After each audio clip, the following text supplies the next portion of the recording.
ಏನ್ ನವ್ಯ, ಯಾವ್ದ್ರ ಬಗ್ಗೆ ಮಾತಾಡ್ತಿದ್ಯಾ? ಹೊಸ್ದಾಗ್ ಮಾಡಿರೋ ನಿಮ್ಮ ಪೂಜೆ ಬಗ್ಗೆ, ಡಂಬಿ ತರ ಫೇಲ್ ಆಗಿರೋ ನಿಮ್ಮ ಪ್ಲಾನ್ ಬಗ್ಗೆ. ಪ್ಲಾನಾ? ನಮ್ ಪ್ಲಾನ್ ಏನು? ಬೇಡ ಪ್ರೀತಿ, ಆಕ್ಟ್ ಮಾಡ್ಬೇಡ. ಸರ್ಸು ವಾಣಿ ಆಗಿದ್ದಾಗ ಆ ನಿಜ ಹೊರಗಾಕಕ್ಕೆ ಕಾಯ್ತಾ ಇದ್ದೆ. ಈಗ ಭಾಷಿಣಿ ಸರ್ಸು ಅಲ್ಲ ಅಂತ ಪ್ರೂವ್ ಮಾಡೋದಕ್ಕೆ ಕಾಯ್ತಾ ಇದೆಯಾ? ಅದಕ್ಕೆ ತಾಳಿಲಿ ಲಾಕೆಟ್ ಇಲ್ಲ ಅನ್ನೋ ವಿಷಯ ಅಣ್ಣನ ಕಣ್ಣಿಗೆ ಬೀಳ್ಬೇಕು ಅಂತಾನೆ ಬೇಕು ಅಂತ ಅದಕ್ಕೆ ಹತ್ರ ಪೂಜೆ ಮಾಡಿಸ್ತಲ್ಲ. ನಾನೇನ್ ಮಾಡ್ಸೋದು? ವನಜಕ ಪ್ಲಾನ್ ಬಗ್ಗೆ, ಪೂಜೆ ಬಗ್ಗೆ ನನ್ಗೇನು ಗೊತ್ತಿಲ್ಲ. ಹೇಳಿ ವನಜಕ. ಹೌದು ನವ್ಯ, ನಮ್ಮಮ್ಮ ಕಾಲ್ ಮಾಡಿ ಹೇಳಿದಕ್ಕೆ ಈ ಪೂಜೆ ಮಾಡದೆ ಹೊರತು ಬೇರೆ ಇಂಟೆನ್ಷನ್ ಏನೂ ಇಲ್ಲ. ಆದ್ರೂ ಯಾವ ನಿಜ ರಾಹುಲ್ ಗೊತ್ತಾಗ್ಬಾರ್ದು ಅಂತ ಮೇಡಮ್ ವಾರ್ನಿಂಗ್ ಕೊಟ್ಟು ಹೇಳಿದಾರೋ ಅದನ್ನ ರಿವೀಲ್ ಮಾಡಬೇಕು ಅಂತ ನಾವ್ ಹೇಗೆ ಅನ್ಕೋತೀವಿ ಹೇಳು? ನೋಡಿ, ಅಣ್ಣ ಸರ್ಸು ವಿಷಯದಲ್ಲಿ ತುಂಬಾ ಸೆನ್ಸಿಟಿವ್ ಆಗಿದ್ದಾನೆ ಅಂತ ನಿಮಗ್ ಗೊತ್ತು. ಅವ್ನು ನಂಬ್ತಾ ಇರೋದು ಸುಳ್ಳು ಅಂತ ನಮಗ್ ಗೊತ್ತಿದ್ರು ಕೂಡ ಯಾವತ್ತೂ ಸಪೋರ್ಟ್ ಮಾಡ್ಬೇಕೆ ಹೊರತು ಹೀಗೆ ಅನುಮಾನ ಬರೋ ಹಾಗೆ ಬಿಹೇವ್ ಮಾಡಬಾರ್ದು. ಇದು ವಾರ್ನಿಂಗ್ ಮಾತ್ರನೇ ಅಲ್ಲ, ರಿಕ್ವೆಸ್ಟ್ ಕೂಡ. ದಯವಿಟ್ಟು ಅರ್ಥ ಮಾಡ್ಕೊಳ್ಳಿ.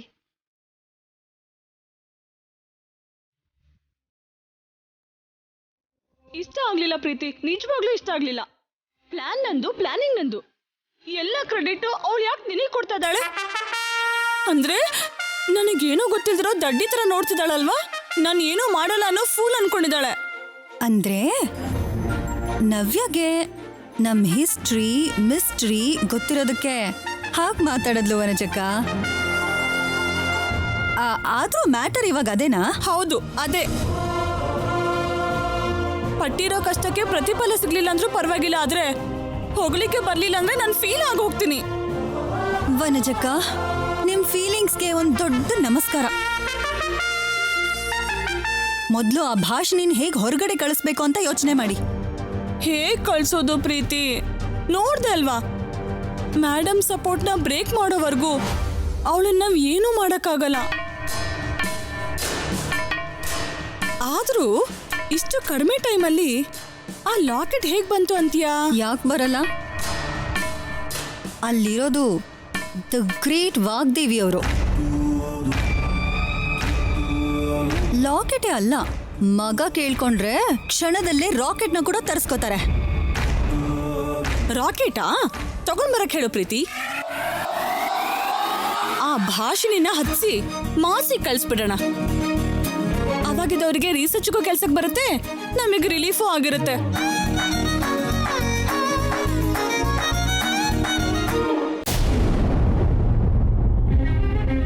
ಇಷ್ಟು ಶಾರ್ಟ್ ಟೈಮಲ್ಲಿ ಸೇಮ್ ಲಾಕೆಟ್ ಎಲ್ಲಿಂದ ತದ್ರಿ ಮೇಡಮ್? ರಾಹುಲ್ ಈ ಲಾಕೆಟ್ನ ಎಲ್ಲಿ ಕೊಂಡ್ಕೊಂಡ ಅಂತ ನನಗೆ ಚೆನ್ನಾಗಿ ಗೊತ್ತಮ್ಮ. ಅದಕ್ಕೆ ನಮ್ಗೆ ಈ ಕೆಲಸ ಇಷ್ಟು ಈಸಿಯಾಗಿತ್ತು. ಈ ವಿಷಯ ಗೊತ್ತಾಗದೆ ತುಂಬಾ ಚಿಂತೆ ಮಾಡ್ತಾ ಇದ್ದೆ ವಾಗ್ದೇವಿ.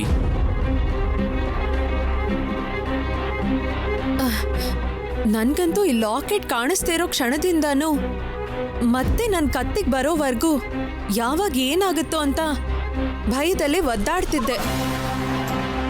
ಥ್ಯಾಂಕ್ ಗಾಡ್, ಹೇಗೋ ಎಲ್ಲ ಸಾಲ್ವ್ ಆಯ್ತು. ರಾಹುಲ್ಗೆ ಏನು ಅನುಮಾನ ಬರಲಿಲ್ಲ ಅಲ್ಲ? ಇಲ್ಲ ಮೇಡಮ್, ನಾನು ತುಂಬಾ ಹುಷಾರಾಗಿ ನೋಡ್ಕೊಂಡೆ. ಹಾ, ಈಗ ನಡೆದಿದ್ದನ್ನ ನೆನೆಸ್ಕೊಂಡು ತುಂಬಾ ಸಂತೋಷ ಪಡಬೇಡಮ್ಮ. ಇಷ್ಟು ದಿನ ಏನೋ ಅವನ್ನ ಚೀಟ್ ಮಾಡಿದ್ವಿ ಅಂತ ತುಂಬಾ ಕೇರ್ಲೆಸ್ ಆಗಿರ್ಬೇಡಮ್ಮ. Be careful. ಇನ್ನು ಮುಂದೆ ನೀನು ಇಡೋ ಒಂದೊಂದು ಹೆಜ್ಜೆನೂ ಕೂಡ ನೀನು ನೋಡ್ಕೊಂಡಿಡ್ಬೇಕು. ಹೌದಮ್ಮ, ನಿನಗೆ ಗೊತ್ತಿಲ್ಲ, ಆದ್ರೆ ಸರ್ಸು ಆದ್ರೆ ಪ್ರತಿ ಚಿಕ್ಕ ವಸ್ತುನ್ ಕೂಡ ತುಂಬಾ ಅಚ್ಚುಕಟ್ಟಾಗಿ ಇಡ್ತಾ ಇದ್ಲು. ರಾಹುಲ್ ಮನ್ಸಲ್ ಸರ್ಸು ಬಗ್ಗೆ ಅಂಥ ಅಭಿಪ್ರಾಯನೇ ಇದೆ. ಅದಕ್ಕೆ ನಾವು ಮಾಡೋ ಚಿಕ್ಕ ಚಿಕ್ಕ ತಪ್ಪುಗಳಿಂದ ನಿಜ ಹೊರಗಡೆ ಬರ್ದಿರೋ ಹಾಗೆ ನೋಡ್ಕೋಬೇಕು. ಅಯ್ಯಯ್ಯೋ, ಹಾಗೇನಿಲ್ಲ ಬಿಡಿ. ಮತ್ತೆ ಹೀಗಾಗದೇ ಇರೋ ಹಾಗೆ ನಾನು ಹುಷಾರಾಗಿರ್ತೀನಿ. I promise. ನೋಡಮ್ಮ, ನಿನಗೇನಾದ್ರೂ ಪ್ರಾಬ್ಲಮ್ ಬಂದಿದೆ ಆದ್ರೆ ನಿನ್ನನ್ನು ಸೇಫ್ ಮಾಡೋದಕ್ಕೆ, ನಿನಗೆ ಸಪೋರ್ಟ್ ಆಗಿ ಇರೋದಕ್ಕೆ ನಾವೆಲ್ಲರೂ ಇಲ್ಲಿದ್ದೀವಿ, ಇದ್ದೇ ಇರ್ತೀವಿ. ಆದ್ರೆ ಜಗದೀಶನ್ ಮುಖಾಂತರ ಬರ್ತಾ ಇರುವಂತ ಸಮಸ್ಯೆಗಳನ್ನ ಹೇಗೆ ಎದುರಿಸ್ಬೇಕು ಗೊತ್ತಾಗ್ತಿಲ್ಲ. ಇದನ್ನ ಹೇಗೆ ಕಂಟ್ರೋಲ್ ಮಾಡೋದು ಅಂತ ಕೂಡ ಏನು ತೋಚ್ತಾನೆ ಇಲ್ಲ. ಜಗದೀಶನ ವಾಗ್ದೇವಿ ಭಾಷಿಣಿ ಮನೆಯಲ್ಲಿ ಅವ್ರ ಹತ್ರ ಗೊತ್ತಿಲ್ಲ ಅಂತ ಹೇಳಿಸಿದ್ವಲ್ಲ. ಆದ್ರೆ ಜಗದೀಶ್ ಅದನ್ನ ನಂಬಲಿಲ್ಲ ರೀ. ಆ ವಿಷಯ ನಿಮ್ಗೆ ಹೇಗೆ ಗೊತ್ತು? ಲಾಕೆಟ್ಗೋಸ್ಕರ ನಾನು ಹೋಗ್ತಾ ಇದ್ದಾಗ ಜಗದೀಶ್ ನನ್ನ ಕಾರ್ಗೆ ದಾರಿಲಿ ಅಡ್ಡ ಬಂದು ನಿಂತು ನಿಜ ಏನು ಅನ್ನೋದನ್ನ ನಾನು ರಾಹುಲ್ಗೆ ಹೇಳ್ತೀನಿ, ನಿನ್ನ ಮಗನ ನಿನ್ನಿಂದ ದೂರ ಮಾಡ್ತೀನಿ ಅಂತ ನನಗೆ ವಾರ್ನಿಂಗ್ ಕೊಟ್ಟು ಹೋದ. ಜಗದೀಶ್ನ ಆಗ ಮಾತಾಡಿದ್ನ? ಹೌದು ರೀ, ನನ್ನ ಮೇಲೆ ಹಾಗೆ ಸಾಧಿಸ್ತಾ ಇದ್ದಾನೆ. ಅದಕ್ಕೆ ನನ್ನನ್ನು ಹೇಗಾದ್ರೂ ನಾಶ ಮಾಡಬೇಕು ಅನ್ಕೊಂಡಿದ್ದೆ. ರಾಹುಲ್ ಸಂತೋಷಕ್ಕೋಸ್ಕರ ಏನು ಮಾಡೋದಕ್ಕೂ ಸಿದ್ಧವಾಗಿರೋ ನನಗೆ ಅವನು ನನ್ನಿಂದ ದೂರ ಆಗುವಂತ ಸಂದರ್ಭ ಬಂದ್ಬಿಟ್ರೆ ನಾನು ಜೀವಂತವಾಗಿರೋಲ್ಲ ರೀ. ಇಲ್ಲ ವಾಗ್ದೇವಿ, ಹಾಗಾಗ್ತಿರೋ ಹಾಗೆ ನಾನು ನೋಡ್ಕೋತೀನಿ. ಜಗದೀಶನ್ ಭೇಟಿ ಮಾಡಿ ನಾನು ಮಾತಾಡ್ತೀನಿ. ಅವನ ಕೋಪ ಅನರ್ಥಗಳಿಗೆ ದಾರಿ ಮಾಡ್ಕೊಡ್ತಿದ್ದೆ ಅಂತ ಅರ್ಥ ಆಗುವಾಗೆ ನಾನು ಹೇಳ್ತೀನಿ. ಅಯ್ಯೋ ಬೇಡ ರೀ, ಬೇಡ, ಹಾಗೆ ಮಾಡಬೇಡಿ. ಅವನ ಹತ್ರ ಏನೇ ಮಾತಾಡಿದ್ರು ಅದರಿಂದೇನೂ ಪ್ರಯೋಜನ ಇಲ್ಲ. ಫ್ಯೂಚರಲ್ಲಿ ಆ ಜಗದೀಶಿಂದ ಎಂಥ ಪ್ರಾಬ್ಲಮ್ ಬಂದರೂ ಕೂಡ ರಾಹುಲ್ಗೆ ಏನೂ ಆಗದಿರೋ ಹಾಗೆ, ನಿಜ ಗೊತ್ತಾಗಿ ಕೂಡ ಅವ್ರಿಗೆ ಯಾವ ತೊಂದರೆನೂ ಬರದೇ ಇರೋ ಹಾಗೆ ಅವನನ್ನು ಕಾಪಾಡ್ಕೊಡೋದಕ್ಕೆ ನನ್ನ ಪ್ರಾಣನ ಬೇಕಾದ್ರೂ ನಾನು ಕೊಡೋದಕ್ಕೆ ಸಿದ್ಧವಾಗಿದ್ದೀನಿ. ನಂಗೆ ಇಷ್ಟೊಂದು ಸಪೋರ್ಟ್ ಮಾಡ್ತಿರೋ ನಿಮ್ಗೆ ಈ ಪ್ರಾಬ್ಲಮ್ ಸಾಲ್ವ್ ಮಾಡೋದಕ್ಕೆ ನಾನು ಹೆಲ್ಪ್ ಮಾಡ್ತೀನಿ ಮೇಡಮ್. ನೀವು ಧೈರ್ಯವಾಗಿರಿ. ತುಂಬಾ ಥ್ಯಾಂಕ್ಸ್ ಅಮ್ಮ. ಒಬ್ಳು ಹೆಣ್ಣಾಗಿ ಈ ತಾಯಿ ನೋವು ಏನು ಅನ್ನೋದನ್ನ ಅರ್ಥ ಮಾಡ್ಕೊಂಡಿಲ್ಲ. ನಮ್ಮ ಸಮಸ್ಯೆನ ನಿನ್ನ ಸಮಸ್ಯೆ ಅಂತ ಭಾವಿಸ್ಕೊಂಡು ನಮ್ಮ ಕುಟುಂಬನ ಕಾಪಾಡೋದಕ್ಕೆ ಅಂತಾನೆ ನಿಂತ್ಕೊಂಡಿಲ್ಲ. ಅದಕ್ಕೆ ತುಂಬಾ ಥ್ಯಾಂಕ್ಸ್ ಅಮ್ಮ. Thank you so much Bhashini.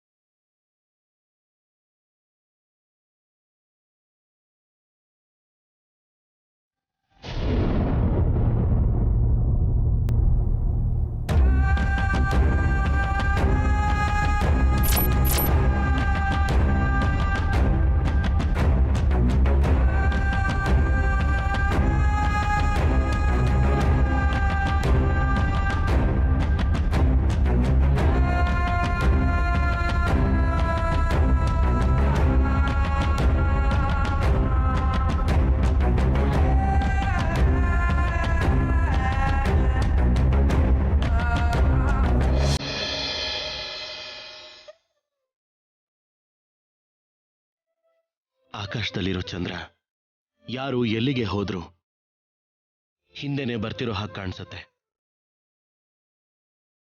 ನಮ್ಮ ನೋಟ ಯೋಚನೆಯಲ್ಲಿ ಬದಲಾವಣೆ ಇರುತ್ತೆ ಹೊರತು, ಆದ್ರೆ ಆಕಾಶದಲ್ಲಿರೋ ಚಂದ್ರ ಬದಲಾಗಲ್ಲ.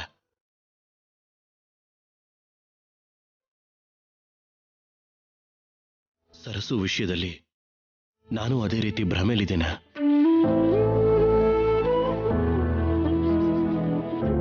ತುಂಬಾನೇ ಯೋಚನೆ ಮಾಡಿ ನಿಜ ಮತ್ತೆ ಸುಳ್ಳಿನ ಮಧ್ಯೆ ಕನ್ಫ್ಯೂಸ್ ಆಗ್ತಾ ಇದ್ದೇನೆ.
ಜೀವನದಲ್ಲಿ ಒಂದು ಸಲ ಹೀಗೆ ದೂರ ಆಗಿದ್ರಿಂದಾನೆ ನನಗೆ ಈ ಥರ ಹುಚ್ಚು ಆಲೋಚನೆಗಳು, ಬರೀ ಅನುಮಾನಗಳೇ ಬರ್ತಾ ಇದೆ ಸರ್ಸು.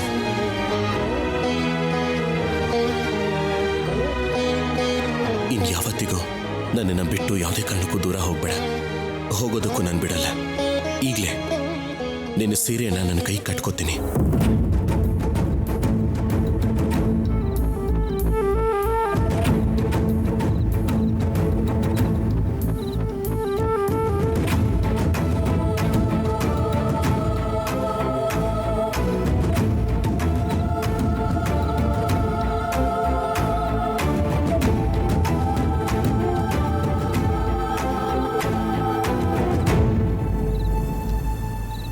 ಇದೇನಿದು? ಹೇಗಂದ್ರೆ ಹಾಗೆ ಬಟ್ಟೆ ಮುದ್ರೋ ತರ ಹೀಗೆ ಸೀರೆನ್ ಮುದ್ರಕೊಂಡು ಮಲಗಿದಾಳೆ.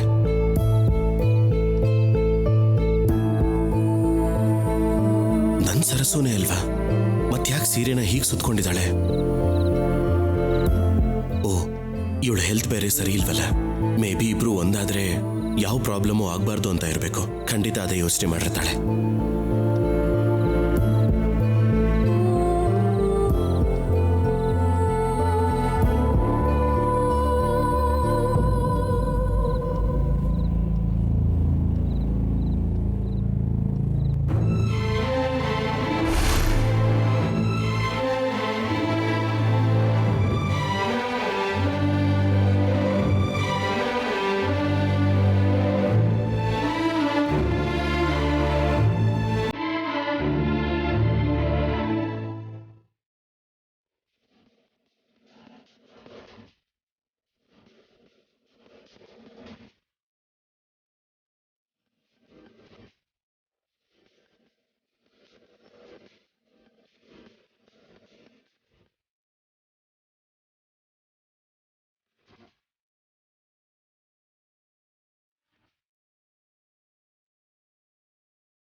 ಅಣ್ಣ, ಎದ್ದೇಳಿ ಅಣ್ಣ.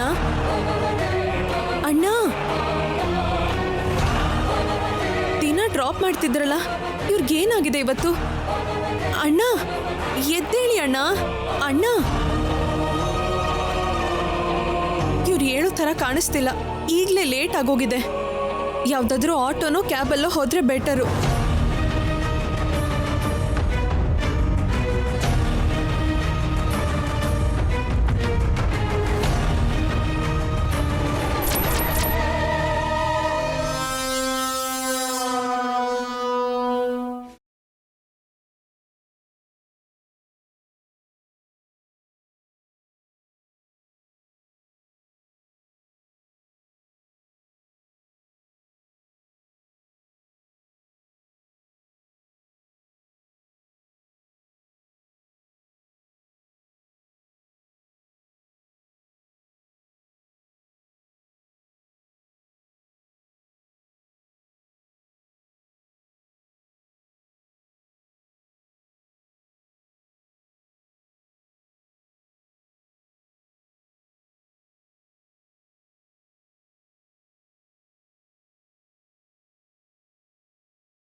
ನಂಗೋಸ್ಕರನೇ ಕಾಯ್ತಾ ಇದ್ರಪ್ಪ.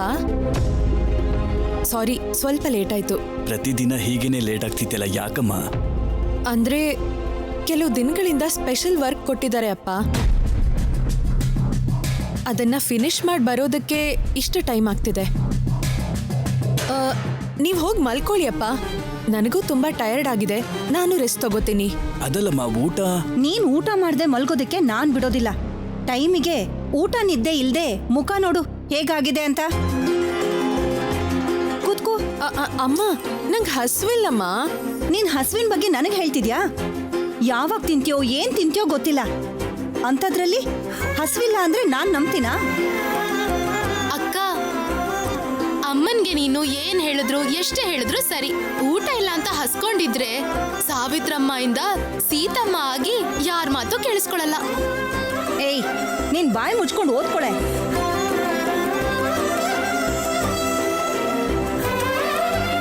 ಈಶ್ವರಿ ದೇವಿಯವರು ಜಾಸ್ತಿ ಕೆಲಸ ಹೇಳ್ತಿದ್ದಾರಾ? ಜಾಸ್ತಿ ಅಂದ್ರೆ ಎಲ್ಲಾನು ಹೇಳಲ್ಲ, ಆದ್ರೆ ನನಗೇನೋ ಮಾಡಕ್ ತಪ್ಪಲ್ಲಮ್ಮ. ಎಷ್ಟು ಬೇಗ ಆಗುತ್ತೋ ಅಷ್ಟು ಬೇಗ ಕೆಲಸನೆಲ್ಲ ಪೂರ್ತಿ ಮಾಡಬೇಕು, ಇಲ್ಲಾಂದ್ರೆ ನನಗೆ ಮನಃಶಾಂತಿ ಇರಲ್ಲ.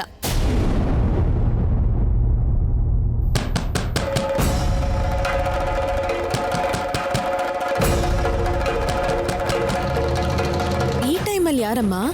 ನೀನ್ ತಿನ್ನಮ್ಮ, ನಾನ್ ನೋಡ್ತೀನಿ.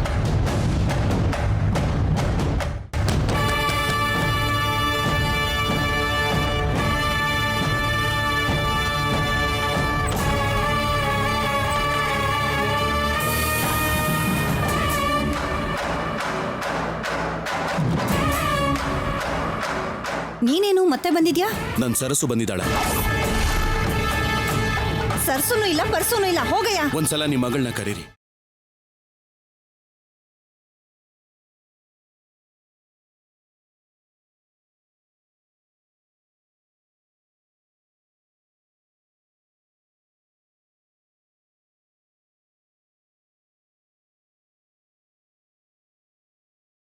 ಹೇಳಿ, ಏನ್ ಮಾತಾಡ್ಬೇಕು? ನೀನಲ್ಲ, ನಿಮ್ಮ ಅಕ್ಕ ಎಲ್ಲಿ? ನನ್ಗ ಅಕ್ಕ ಇಲ್ಲ ಅಂತ ಲಾಸ್ಟ್ ಟೈಮೇ ಹೇಳ್ದೆ ಅಲ್ವಾ, ಮರ್ತೋಗ್ಬಿಟ್ರಾ? ಏನಯ್ಯ ನೀನು? ಒಂದ್ಸರಿ ಹೇಳಿದ್ರೆ ಅರ್ಥ ಆಗಲ್ವಾ?